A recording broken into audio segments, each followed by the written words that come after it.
বড়ো মানুহে যদি 1932 পৰা বড়ো আন্দোলন কৰি 35 লাখ মানুহে বড়োলেণ্ড দাবী কৰিব পাৰে তেনেহ'লে 140 লাখ মিয়া মানুহে মিয়ালেণ্ডো দাবী কৰিব পাৰে। আমি মিয়া ছাত্ৰ পৰিষদে গোটেই অসমৰ লগত দিল্লী গোটেই ভাৰতবৰ্ষ কঁপাই তুলিম। যদি এইবাৰ চৰকাৰ যদি আমাক পুনৰ সংস্থাপন নিদিয়ে তেনেহ'লে চৰকাৰে এক ডাঙৰ বৃহৎ গণ আন্দোলনৰ সন্মুখীন হ'ব লাগিব। নহ'লে চৰকাৰে আমাৰ দাবীটো মানি ল'ব লাগিব। চৰকাৰে আমাকো শান্তিপূৰ্ণভাৱে পুনৰ সংস্থাপন দিব নালাগিব, নহ'লে আমি মিয়া সাহিত্য শাসনৰ দাবী উঠাম আৰু মিয়ালেণ্ড বুলিও দাবী কৰিম। আমি হিমন্ত বিশ্ব শৰ্মাক চিটৰ পৰা চুচুৰিয়াই নমাম। কি লাচিত থানাই কি এনেকুৱা কৰিছিলে নেকি? লাচিত থানাই দেশৰ কাৰণে যুদ্ধ কৰিছিল। এতিয়া লাচিত থানাই লুণ্ঠন কৰি আছে। নহ'লে চৰকাৰে আমাৰ দাবীটো মানি ল'ব লাগিব। চৰকাৰে আমাকো শান্তিপূৰ্ণভাৱে পুনৰ সংস্থাপন দিব নালাগিব, নহ'লে আমি মিয়া সাহিত্য শাসনৰ দাবী উঠাম আৰু মিয়ালেণ্ড বুলিও দাবী কৰিম। আমি বড়ো মানুহে যদি 1932 পৰা বড়ো আন্দোলন কৰি 35 লাখ মানুহে বড়োলেণ্ড দাবী কৰিব পাৰে তেনেহ'লে 140 লাখ মিয়া মানুহে মিয়ালেণ্ডো দাবী কৰিব পাৰে।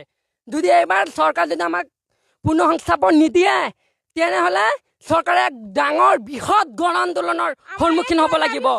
আমি মিয়া ছাত্ৰ পৰিষদে গোটেই অসমৰ লগত দিল্লী গোটেই ভাৰতবৰ্ষ কঁপাই তুলিম।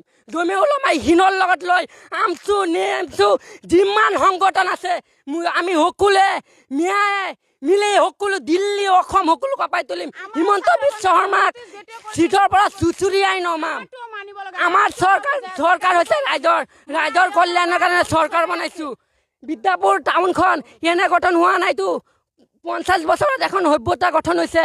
আমি 2000 বছৰ আগৰ সভ্যতা পঢ়ি আছোঁ। এখন সভ্যতা গঠন কৰিবলৈ, এখন বাণিজ্য কেন্দ্ৰ গঠন কৰিবলৈ হ'লে কিমান হাজাৰ বছৰ লাগে, কিমান হেৰি লাগে। আৰু এইফালে 10 কিলোমিটাৰৰ পৰা লৈ উৰিয়ামগাঁও ডেংমাই সীমান্তৰ দলঙৰ পৰা লৈ এইফালে 10 কিলোমিটাৰ সেই গোটেইখিনি বনাঞ্চল হয়।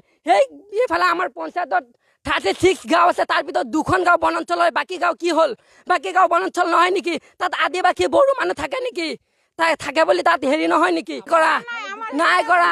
সকলোকে উচ্ছেদ কৰিব লাগে, সকলোকে পুনৰ সংস্থাপন দিব লাগে। নিদিয়ে। আমি তেতিয়াও মানি লৈছোঁ, আমাক সংস্থাপনো নিদিয়ে।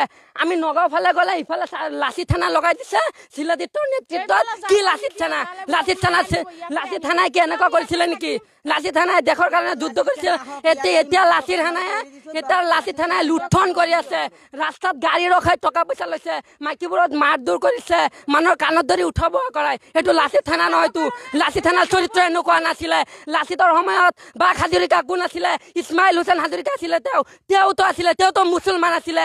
তেওঁ যদি লাচিত থানাৰ নেতৃত্ব কৰিছিলে, আমি কিয় এই দেশৰ বৈধ নাগৰিক নহয়? আমি কেনেকৈ এই দেশৰ বাংলাদেশী হৈ গৈছোঁ? আমাৰ ইয়াত 65ৰ পৰা লৈ 51ৰ ডকুমেণ্টছ আছে। 32 যেতিয়া পৰ্টা দিছিলে তাৰ ডকুমেণ্টছ আছে। তেওঁলোকে কৈছে মিয়া বাংলাদেশী। মিয়া যেতিয়া মানে অসমত আহি কচু কাটি থৈ গৈছিলে অসমীয়া মানুহক, তেতিয়া কিমান অসমীয়া আছিলে?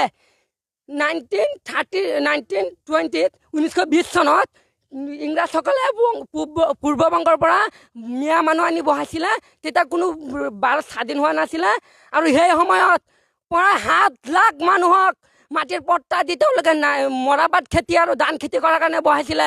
আৰু সেই সময়ত অসমীয়াসকলক মাত্ৰ 84,000 মানুহক মাটিৰ পট্টা দিছিলে। তেতিয়াহ'লে আপোনালোকে হিচাপ কৰি চাওক, এটা পৰিয়ালৰ পিছত যদি আমি 4জনকৈ ধৰোঁ, 6 4 গুণ 24 বছৰ, 6 4 গুণ 24 লাখ, তেনেহ'লে